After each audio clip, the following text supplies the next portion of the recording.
My sister stole my husband. She sent me their wedding invitation with a handwritten note saying foreclosure. So I got a job working for her billionaire boss. 6 months later, I was wearing his ring, and she was calling me Mrs. CEO. The discovery wasn't dramatic.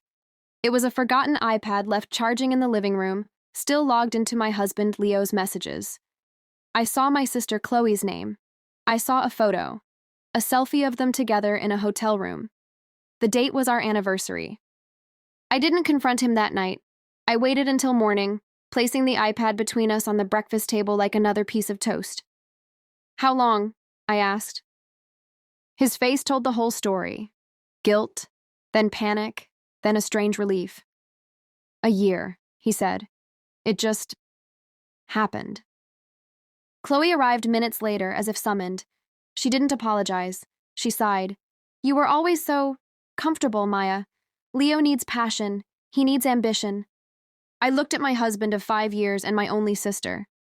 They stood side by side, a united front against me. The betrayal wasn't just in the affair. It was in their shared certainty that I was the one in the wrong for being betrayed. I moved out that afternoon. The divorce was swift. Leo kept our house, our friends, our shared history. I took my clothes and my silence. A month later, the wedding invitation arrived. Thick cream cardstock, Chloe and Leo. At the bottom, in her perfect script, "Really hope you'll come. We all need closure." I held the paper, my hands steady. The pain had burned away, leaving something harder and colder in its place. They thought they'd won. They thought I was broken. But they'd made one fatal mistake. They showed me exactly what they valued: status, possessions, winning. And I knew exactly where to find more of it than they could ever imagine. I opened my laptop and began searching for one thing: the name of Chloe's boss. Chloe worked at Vance Innovations, a tech empire run by the notoriously private billionaire, Alistair Vance. Her job was in public relations, a role she wore like a crown, constantly name-dropping him at family events. "Alistair prefers a quiet approach," she'd say, as if they were confidants. I had no background in tech. I was a copywriter for a small marketing firm, but I had spent a lifetime studying my sister. I knew what she valued, how she spoke, what she admired. I could speak her language. I just chose not to. I spent a week reverse engineering the Vance Innovations website, their press releases, Alistair's rare interviews. I didn't just learn about the company. I learned about his philosophy. He valued precision, discretion, and substance over style. I applied not for a PR role, but for a position as an executive communications assistant, a role that required drafting letters, screening correspondence, and embodying absolute discretion. The job was a ghost position, invisible but essential. My resume was honest, but my cover letter was a key. I quoted back a line from an old interview he'd given about the noise of self-promotion. I wrote about the value of silent competence. I didn't mention Chloe. I got a call for an interview the next day. The interview was with Isadora, Alistair's longtime chief of staff. Her office was all quiet luxury. She didn't ask typical questions. "What do you do with a secret?" she asked. "You keep it," I said, "until keeping it becomes the louder act. Then you use its truth, quietly." She studied me. "Your references are solid. Your sister works in our PR department." "I'm aware," I said, meeting her gaze. "This application is not about her. It's about the work." Isadora offered me the job that afternoon. The salary was triple what I'd ever made. My first task was to review and edit a speech Alistair was giving at a private donor event. Chloe's department had written the first draft. It was full of flashy jargon and self-congratulation. I rewrote it. I stripped it back to clarity and vision. I sent it to Isadora without comment. The next morning, a single email arrived from Alistair Vance himself. "The edits stand. You understand the signal in the noise. Welcome aboard."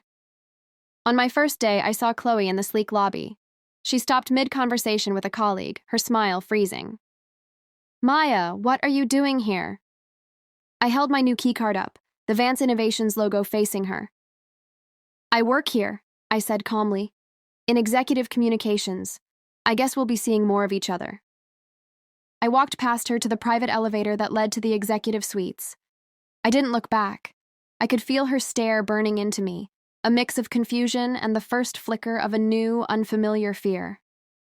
The game was no longer in her world, it was in mine, and I was just learning the rules. My new world was a realm of quiet power. My office was adjacent to Isadora's, with a direct line to Alistair's private suite. I learned fast. I handled confidential merger documents, drafted discreet responses to world leaders, and filtered the chaos of the outside world into concise, actionable briefs for a man who valued his silence. I rarely saw Alistair in person for the first month. Our communication was through Isadora or via precise typed memos. Then, one evening as I was finishing a report, his door opened. He stood in the doorway, a tall man in his late 50s with sharp eyes that missed nothing. "You're the one who rewrote the donor speech," he said. It wasn't a question. "Yes, sir." "It was the only version that didn't make me sound like a carnival barker. Walk with me." He led me not to a conference room, but to a private rooftop garden above the offices. The city glittered below. "Isadora tells me you have a personal connection to one of our PR associates, your sister." The air grew still. "Yes." "And that connection doesn't affect your work?" "It motivates it," I said honestly. "I'm here to do a job well. Personal history is just context." He gave a slow, approving nod. "Context is everything. Most people bring their drama to work. You seem to use work to leave your drama behind." He paused, looking out at the skyline. "I built this company by seeing value others overlook. I see that in you. Don't prove me wrong." That was the beginning. He started asking for my opinion on more than memos, on strategy, on people. I saw Chloe occasionally in the halls, surrounded by her eager clique, laughing too loudly. She'd glare at me, a silent question hanging between us. "What are you doing here?" I just smiled politely and kept walking. Months passed. Alistair invited me to join small, high-stakes meetings. I listened more than I spoke. One day, after a meeting where a senior VP had tried to take credit for my market analysis, Alistair held me back. "He'll be managed out next quarter," he said casually, as if discussing the weather. "Talent is common, integrity is not. You have both. I'd like you to take on a larger role, a strategic advisory position. It would mean more time working directly with me." It was more than a promotion. It was an invitation into the inner circle. "I'd be honored," I said. The news broke in the company newsletter. Chloe called me that night, her voice thin with strained cheer. "I saw the announcement. Strategic advisor? That's... wow. How did you even get that?" "I did the work, Chloe." A heavy silence. Does Alistair know? About us? About Leo?" I let the silence stretch. "He knows everything he needs to know." I hung up. I wasn't her little sister anymore. I was the woman in the office next to the boss, the one whose counsel he sought, the one she now had to look up to, and we were just getting started. Working close to Alistair changed everything. He wasn't just my boss. He became my teacher. He showed me how real power works, not by shouting, but by choosing the right words, the right silence, the right move at the right time. We spent long hours together, planning projects, talking about the future of the company. He was brilliant, but he was also lonely. I learned his wife had passed away years ago, and he'd buried himself in his work. I wasn't trying to fill that space. I was just there, doing my job, being someone he could trust. Trust turned into something else. It was in the way he'd ask for my opinion on things that had nothing to do with work. It was in the quiet dinners after late nights at the office, talking about books, art, life. It wasn't a dramatic movie romance. It was slow, real, and built on respect. One evening, after a successful deal closed, we were in his office. The city lights were on below us. He looked at me, really looked at me. "You know," he said, his voice softer than usual, "the best business decision I've made in years wasn't an acquisition. It was hiring you." My heart was steady. This wasn't a surprise. It felt like a destination we'd been walking toward for months. "It was the best decision I ever made, too," I said. He didn't propose with a grand speech. A week later, over a simple lunch, he said, "I don't want to do this alone anymore. I want to do it with you. Marry me." I said yes. We decided to keep it private. No announcement, no office gossip. Just us, Isadora as our witness, and a small, meaningful ceremony at the private library he loved. The problem was the annual company gala.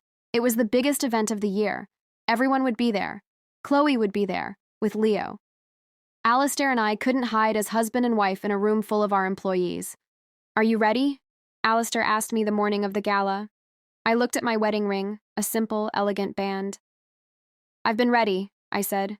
"Let's go show them who their new boss is." The gala was everything my sister loved. Crystal chandeliers, live orchestra, the smell of money and ambition in the air. I stood beside Alistair near the stage, watching the crowd. I saw Chloe across the room. She was wearing a bright red dress, clinging to Leo's arm, laughing loudly to be heard. She hadn't seen me yet. Alistair took the stage. The room fell silent. He thanked everyone for their hard work, talked about the company's future. Then he paused. "There's one more announcement tonight," he said, his voice calm and clear. "A personal one. This company is my life's work. But even the strongest foundations need a partner. This year I found mine." He looked directly at me in the crowd. A spotlight found me. I felt every pair of eyes swing my way. "Many of you know Maya for her sharp mind and quiet dedication," Alistair continued.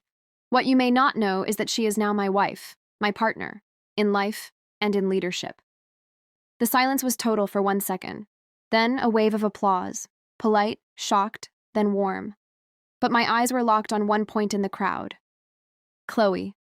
Her face was blank. Then it collapsed. The color drained away. Her mouth hung slightly open. Leo looked from me to Alistair, then back to Chloe, his own expression a mix of horror and calculation. He was already doing the math, and the numbers weren't in his favor. Alistair extended his hand toward me. I walked up the steps to the stage and stood beside him, my hand in his. We faced the room together. After the speech, the crowd swarmed us with congratulations. I accepted them with a smile, but I was waiting.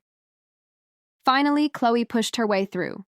Up close, she looked pale and small. You married him?" she whispered, the words barely making it out. "I did," I said, my voice steady. "This is why you took the job? To do this to me?" I looked at my sister, the girl who had taken my husband, my home, my peace. "No, Chloe," I said quietly, so only she could hear. "I took the job to rebuild my life. The fact that it happens to be a life you now answer to, that's just karma doing its job." She had nothing to say.